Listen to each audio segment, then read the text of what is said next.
ಜಾಗತಿಕ ರಕ್ಷಣಾ ಮಾರುಕಟ್ಟೆಯಲ್ಲಿ ಭಾರತ ಗರ್ಜನೆ. ದಾಖಲೆ ಬರೆದ ಮೇಡ್ ಇನ್ ಇಂಡಿಯಾ ಶಸ್ತ್ರಾಸ್ತ್ರಗಳು. ಎಸ್ ವೀಕ್ಷಕರೇ, ರಕ್ಷಣಾ ಮಾರುಕಟ್ಟೆಯಲ್ಲಿ ಭಾರತ ಐತಿಹಾಸಿಕ ಮೈಲುಗಲ್ಲು ಸಾಧಿಸಿದೆ. ಊಹೆ ಮಾಡಿಕೊಳ್ಳಲು ಅಸಾಧ್ಯ ಆ ಮಟ್ಟಕ್ಕೆ ಇವತ್ತು ನಮ್ಮ ಭಾರತ ಬೆಳೆದು ನಿಂತಿದೆ. ಇದನ್ನು ನಾವು ಹೇಳ್ತಾ ಇಲ್ಲ, ಸ್ವತಃ ರಕ್ಷಣಾ ಸಚಿವ ರಾಜನಾಥ್ ಸಿಂಗ್ ರವರು ಅಂಕಿಅಂಶಗಳ ಮೂಲಕ ಬಹಿರಂಗಪಡಿಸಿದ್ದಾರೆ. ಒಂದು ಕಾಲ ಇತ್ತು, ನಮಗೆ ಯುದ್ಧ ವಿಮಾನ ಬೇಕು ಅಂದರೆ ಅಮೆರಿಕದ ಮುಂದೆ ಹೋಗಬೇಕು, ಮಿಸೈಲ್ ಬೇಕು ಅಂದರೆ ರಷ್ಯಾದ ಮುಂದೆ ಕೈ ಚಾಚಬೇಕು ಅಂತ. ಆದರೆ ವೀಕ್ಷಕರೇ, ಇವತ್ತು ಕಾಲ ಅಕ್ಷರ ಸಹ ಬದಲಾಗಿದೆ. ಪ್ರಪಂಚದ ಅತಿ ದೊಡ್ಡ ಶಸ್ತ್ರಾಸ್ತ್ರ ಆಮದುದಾರ ಅನ್ನೋ ಕಳಂಕವನ್ನು ತೊರೆದು ಇವತ್ತು ಭಾರತ ಇಡೀ ಜಗತ್ತಿಗೆ ಶಸ್ತ್ರಾಸ್ತ್ರಗಳನ್ನು ಪೂರೈಕೆ ಮಾಡುವ ಮಹಾಶಕ್ತಿಯಾಗಿ ಉದಯಿಸಿದೆ. ಹೌದು, ಭಾರತದ ರಕ್ಷಣಾ ಸಚಿವಾಲಯ ಇವತ್ತು ಬಿಡುಗಡೆ ಮಾಡಿರುವ ಆ ಲೇಟೆಸ್ಟ್ ಅಂಕಿಅಂಶಗಳು ಇಡೀ ಪ್ರಪಂಚವೇ ನಡುಗುವಂತೆ ಮಾಡಿದೆ. ಕಳೆದ ಒಂದೇ ಒಂದು ವರ್ಷದಲ್ಲಿ ಭಾರತದ ರಕ್ಷಣಾ ರಫ್ತು ಬರೋಬ್ಬರಿ 62% ಜಿಗಿತ ಕಂಡಿದೆ. ಒಂದು ಕಾಲದಲ್ಲಿ ಸಣ್ಣ ಸ್ಕ್ರೂಗಳಿಗೂ ವಿದೇಶದ ಮೇಲೆ ಅವಲಂಬಿತವಾಗಿತ್ತು. ಅದೇ ಭಾರತ ಇವತ್ತು ಕೋಟಿ ರೂಪಾಯಿಗಳಿಗೂ ಅಧಿಕ ಮೌಲ್ಯದ ಯುದ್ಧೋಪಕರಣಗಳನ್ನು ಜಗತ್ತಿನ ಮೂಲೆ ಮೂಲೆಗೆ ಕಳಿಸ್ತಾ ಇದೆ. ಹಾಗಾದರೆ ಭಾರತದ ಯಶಸ್ಸಿನ ಹಿಂದಿರುವ ಆ ಸೀಕ್ರೆಟ್ ರಣತಂತ್ರವೇನು? ರಕ್ಷಣಾ ಸಚಿವಾಲಯದ ಅಂಕಿಅಂಶಗಳಲ್ಲಿ ಏನಿದೆ? ವಿದೇಶಿ ಅವಲಂಬನೆಯನ್ನ ಭಾರತ ಕತ್ತರಿಸಿ ಹಾಕಿದ್ದು ಹೇಗೆ? ಒಂದು ಕಂಪ್ಲೀಟ್ ರಿಪೋರ್ಟ್ ಇಲ್ಲಿದೆ, ಕೊನೆ ತನಕ ಮಿಸ್ ಮಾಡದೆ ಈ ವಿಡಿಯೋ ನೋಡಿ. ರಕ್ಷಣಾ ಸಚಿವಾಲಯದ ಅಂಕಿಅಂಶಗಳಲ್ಲಿ ಏನಿದೆ? ಒಂದೇ ವರ್ಷದಲ್ಲಿ 38,424 ಕೋಟಿ ರೂಪಾಯಿ ರಫ್ತು. ವೀಕ್ಷಕರೇ, ಮೊದಲು ರಕ್ಷಣಾ ಸಚಿವಾಲಯದ ಅಂಕಿಅಂಶಗಳನ್ನ ನೋಡ್ತಾ ಹೋಗೋಣ. 2025-26ನೇ ಆರ್ಥಿಕ ವರ್ಷದಲ್ಲಿ ಭಾರತದ ರಕ್ಷಣಾ ರಫ್ತು ಬರೋಬ್ಬರಿ 38,424 ಕೋಟಿ ರೂಪಾಯಿಗಳನ್ನು ತಲುಪಿದೆ. ವೀಕ್ಷಕರೇ ಗಮನಿಸಿ, ಕಳೆದ ವರ್ಷ ಇದು ಕೇವಲ 23,622 ಕೋಟಿ ಇತ್ತು. ಅಂದರೆ ಕೇವಲ 12 ತಿಂಗಳಲ್ಲಿ ಬರೋಬ್ಬರಿ 14,802 ಕೋಟಿ ರೂಪಾಯಿಗಳ ಭಾರಿ ಏರಿಕೆಯನ್ನು ಕಂಡಿದೆ. ಇದು ಭಾರತದ ಇತಿಹಾಸದಲ್ಲಿ ಅತಿ ದೊಡ್ಡ ವಾರ್ಷಿಕ ಏರಿಕೆ. ಅಷ್ಟೇ ಅಲ್ಲ, ನಮ್ಮ ದೇಶದ ಒಳಗಡೆ ನಡೆಯುವ ರಕ್ಷಣಾ ಉತ್ಪಾದನೆ ಅಂದರೆ ಡೊಮೆಸ್ಟಿಕ್ ಪ್ರೊಡಕ್ಷನ್ ಕೂಡ 1.78 ಲಕ್ಷ ಕೋಟಿ ರೂಪಾಯಿ ದಾಟಿದೆ. ಅಂದರೆ ಇವತ್ತು ನಮ್ಮ ಸೈನ್ಯ ಬಳಸುವ ಬಹುಪಾಲು ಆಯುಧಗಳು ನಮ್ಮ ಮಣ್ಣಿನಲ್ಲೇ ನಮ್ಮ ಹೆಮ್ಮೆಯ ಕಾರ್ಮಿಕರ ಬೆವರಿನಿಂದ ತಯಾರಾಗ್ತವೆ. ಇದನ್ನೇ ಪ್ರಧಾನಿ ನರೇಂದ್ರ ಮೋದಿ ಅವರು ಆತ್ಮನಿರ್ಭರ ಭಾರತದ ಅಸಲಿ ಶಕ್ತಿ ಅಂತ ಕರೀತಾರೆ. ಡಿಪಿಎಸ್ಯು ಖಾಸಗಿ ವಲಯದ ಜುಗಲ್ಬಂದಿ. ಸರ್ಕಾರಿ ಕಂಪನಿಗಳ ರಫ್ತು 151% ಏರಿಕೆ. ವೀಕ್ಷಕರೇ, ಈ ಯಶಸ್ಸಿನಲ್ಲಿ ಯಾರ ಪಾಲು ಎಷ್ಟಿದೆ ಗೊತ್ತಾ? ಭಾರತ ಸರ್ಕಾರದ ಅಡಿ ಬರುವ ರಕ್ಷಣಾ ಸಾರ್ವಜನಿಕ ವಲಯದ ಉದ್ದಿಮೆಗಳು ಅಂದರೆ ಡಿಪಿಎಸ್ಯುಗಳ ಕೊಡುಗೆ 54.84%. ಇನ್ನುಳಿದ 45.16% ಪಾಲು ನಮ್ಮ ದೇಶದ ಖಾಸಗಿ ಕಂಪನಿಗಳದ್ದು. ವಿಶೇಷ ಅಂದರೆ ಸರ್ಕಾರಿ ಕಂಪನಿಗಳ ರಫ್ತು ಪ್ರಮಾಣ ಕಳೆದ ವರ್ಷಕ್ಕಿಂತ ಬರೋಬ್ಬರಿ 151% ಹೆಚ್ಚಾಗಿದೆ. ಅಂದರೆ ಇಷ್ಟು ದಿನ ಆಮೆ ವೇಗದಲ್ಲಿ ಸಾಗ್ತಿದ್ದ ನಮ್ಮ ಸರ್ಕಾರಿ ಸಂಸ್ಥೆಗಳು ಇವತ್ತು ಬುಲೆಟ್ ವೇಗದಲ್ಲಿ ಕೆಲಸ ಮಾಡ್ತಿದ್ದಾವೆ. ಇನ್ನು ಖಾಸಗಿ ಕಂಪನಿಗಳು ಕೂಡ 14% ಪ್ರಗತಿಯನ್ನು ಸಾಧಿಸಿವೆ. ಅಂದರೆ ಒಂದು ಕಡೆ HAL, ಬೆಲ್ ಅಂತಹ ದೊಡ್ಡ ಸಂಸ್ಥೆಗಳಿದ್ರೆ, ಇನ್ನೊಂದು ಕಡೆ ನೂರಾರು ಸ್ಟಾರ್ಟ್ಅಪ್ಗಳು ಮತ್ತು ಸಣ್ಣ ಕೈಗಾರಿಕೆಗಳು ಅಂದರೆ MSMEಗಳು ಇವತ್ತು ಜಾಗತಿಕ ಸಪ್ಲೈ ಚೈನ್ನ ಭಾಗವಾಗಿವೆ. ಇವತ್ತು ಭಾರತದ ಶಸ್ತ್ರಾಸ್ತ್ರಗಳ ಮೇಲೆ ಇಡೀ ಜಗತ್ತಿಗೆ ಅಚಲವಾದ ವಿಶ್ವಾಸ ಮೂಡಿದೆ ಅನ್ನೋದಕ್ಕೆ ಈ ಅಂಕಿಅಂಶಗಳೇ ಸಾಕ್ಷಿ. ಬದಲಾಗಿದೆ ಯುದ್ಧದ ಶೈಲಿ, ತಂತ್ರಜ್ಞಾನದ ಅಸ್ತ್ರ. ಆರ್ಮರಿ ಸಂಸ್ಥಾಪಕ ಬಿಚ್ಚಿಟ್ಟ ಸತ್ಯವೇನು?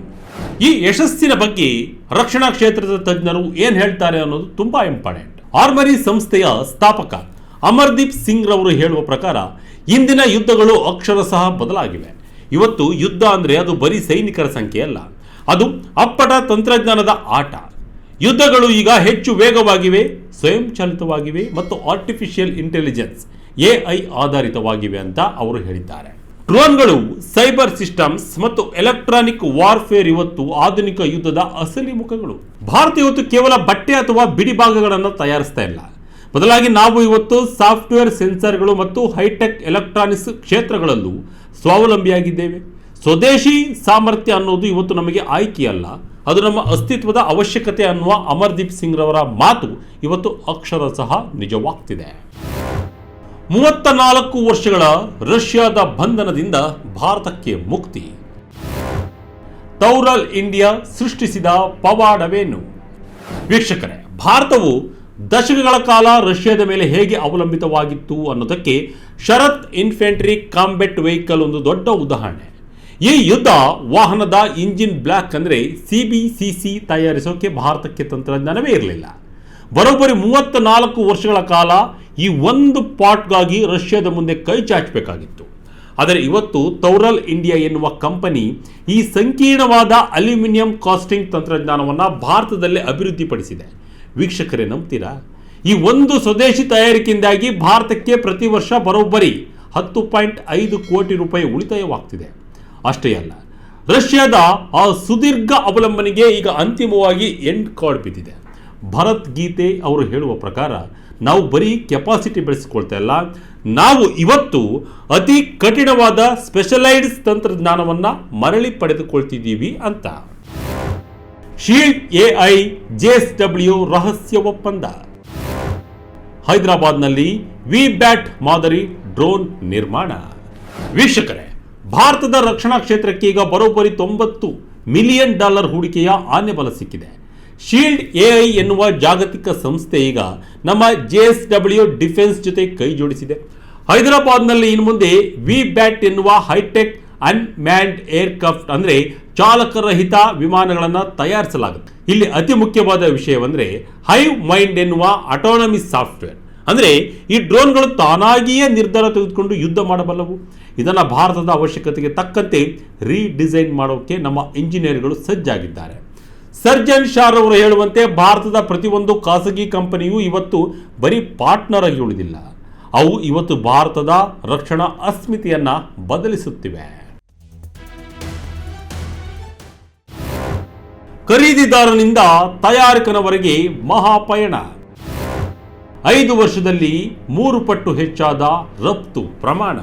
ವೀಕ್ಷಕರೇ, ಕೃಷ್ಣ ಡಿಫೆನ್ಸ್ ಅಂಡ್ ಅಲೈಡ್ ಇಂಡಸ್ಟ್ರೀಸ್ನ ಅಂಕುರ್ ಶಾರ್ ಅವರು ಹೇಳುವಂತೆ ನಾವು ಇವತ್ತು ಬರೀ ಮ್ಯಾನುಫ್ಯಾಕ್ಚರರ್ ಅಷ್ಟೇ ಅಲ್ಲ, ನಾವು ಇವತ್ತು ಕ್ರಿಯೇಟರ್ ಅಂದರೆ ಸೃಷ್ಟಿಕರ್ತರು ಆಗಿದ್ದೀವಿ ಅಂತ ಅವರು ಹೆಮ್ಮೆಯಿಂದ ಹೇಳಿದ್ದಾರೆ. 2022ರಲ್ಲಿ ನಮ್ಮ ರಕ್ಷಣಾ ರಫ್ತು ಕೇವಲ 12,800 ಕೋಟಿ ಇತ್ತು. ಆದರೆ ಇವತ್ತು 38,424 ಕೋಟಿ ಅಂದರೆ ಕೇವಲ 5 ವರ್ಷದಲ್ಲಿ 3 ಪಟ್ಟು ಪ್ರಗತಿ ಸಾಧಿಸಿದ್ದೇವೆ. ಚೀನಾ ಮತ್ತು ಪಾಕಿಸ್ತಾನದ ಕುತಂತ್ರಕ್ಕೆ ಈಗ ಭಾರತ ಅತ್ಯಂತ ಸ್ಮಾರ್ಟ್ ಆಗಿ ಉತ್ತರ ನೀಡ್ತಾ ಇದೆ. ಒಂದು ಕಡೆ ಬಲವಾದ ಸೈನ್ಯ ಇದ್ದರೆ ಇನ್ನೊಂದು ಕಡೆ ಅಷ್ಟೇ ಬಲವಾದ ಆರ್ಥಿಕತೆ ಇರಬೇಕು ಅನ್ನೋದು ಮೋದಿಯವರ ಪ್ಲಾನ್. ಈ ಬಾರಿಯ GDP ಬೆಳವಣಿಗೆಯಲ್ಲಿ ರಕ್ಷಣಾ ಕ್ಷೇತ್ರದ ಕೊಡುಗೆ ಅತಿ ದೊಡ್ಡದಿದೆ.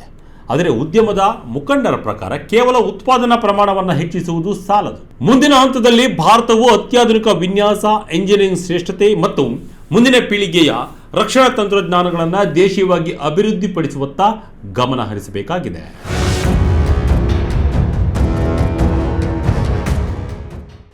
ಒಟ್ಟಿನಲ್ಲಿ ಭಾರತ ಈಗ ಜಾಗತಿಕ ರಕ್ಷಣಾ ಮಾರುಕಟ್ಟೆಯಲ್ಲಿ ತನ್ನದೇ ಆದ ಸಾಮ್ರಾಜ್ಯವನ್ನು ಕಟ್ತಾ ಇದೆ. 62% ರಫ್ತು ಏರಿಕೆ ಕಾಣುವುದು ಸಣ್ಣ ಮಾತಲ್ಲ. ಇದು ಮೇಕ್ ಇನ್ ಇಂಡಿಯಾ ಮತ್ತು ಆತ್ಮನಿರ್ಭರ ಭಾರತ ಅಭಿಯಾನಕ್ಕೆ ತಂದ ಅತಿದೊಡ್ಡ ಜಯವಾಗಿದೆ. ರಷ್ಯಾದಂತಹ ರಾಷ್ಟ್ರಗಳ ಮೇಲಿದ್ದ 34 ವರ್ಷಗಳ ಸುದೀರ್ಘ ಅವಲಂಬನೆಯನ್ನು ಕಡಿದು ಹಾಕಿ ನಮ್ಮದೇ ಸ್ವದೇಶಿ ತಂತ್ರಜ್ಞಾನದಿಂದ ವಿಶ್ವದ ನಂಬಿಕೆ ಗಳಿಸಿರುವುದು ಪ್ರತಿಯೊಬ್ಬ ಭಾರತೀಯನೂ ಹೆಮ್ಮೆ ಪಡುವ ವಿಷಯ. ಭಾರತ ಇನ್ನು ಮುಂದೆ ಶಸ್ತ್ರಾಸ್ತ್ರಗಳಿಗಾಗಿ ಯಾರ ಮುಂದೆಯೂ ಕೈಚಾಚುವುದಿಲ್ಲ. ಬದಲಾಗಿ ಜಗತ್ತೇ ನಮ್ಮ ಹೈಟೆಕ್ ಮಿಸೈಲ್ ಮತ್ತು ಡ್ರೋನ್ಗಳಿಗಾಗಿ ಸಾಲು ನಿಲ್ಲುವ ಕಾಲ ಹತ್ತಿರದಲ್ಲಿದೆ. ಸೈನಿಕರ ಶೌರ್ಯಕ್ಕೆ ಈಗ ಸ್ವದೇಶಿ ತಂತ್ರಜ್ಞಾನದ ಬಲ ಸಿಕ್ಕಿದೆ. ಭಾರತದ ನಾಗಲೋಟ ಹೀಗೆ ಮುಂದುವರಿಯಲಿ. ರಕ್ಷಣಾ ವಲಯದ ಈ ಕ್ರಾಂತಿಕಾರಿ ಬದಲಾವಣೆಯ ಬಗ್ಗೆ ನಿಮಗೆ ಅನಿಸಿದ್ದನ್ನು ತಪ್ಪದೇ ಕಮೆಂಟ್ ಮೂಲಕ ತಿಳಿಸಿ. ಇದಾಗಿತ್ತು ಈ ಕ್ಷಣದ ಇಂಟ್ರೆಸ್ಟಿಂಗ್ ಸ್ಟೋರಿ. ಇದೇ ರೀತಿಯ ಸ್ಟೋರಿಗಾಗಿ Vijaya Kanaka website, YouTube page, Facebook page follow ಮಾಡ್ತಾ ಇರಿ. ಧನ್ಯವಾದಗಳು.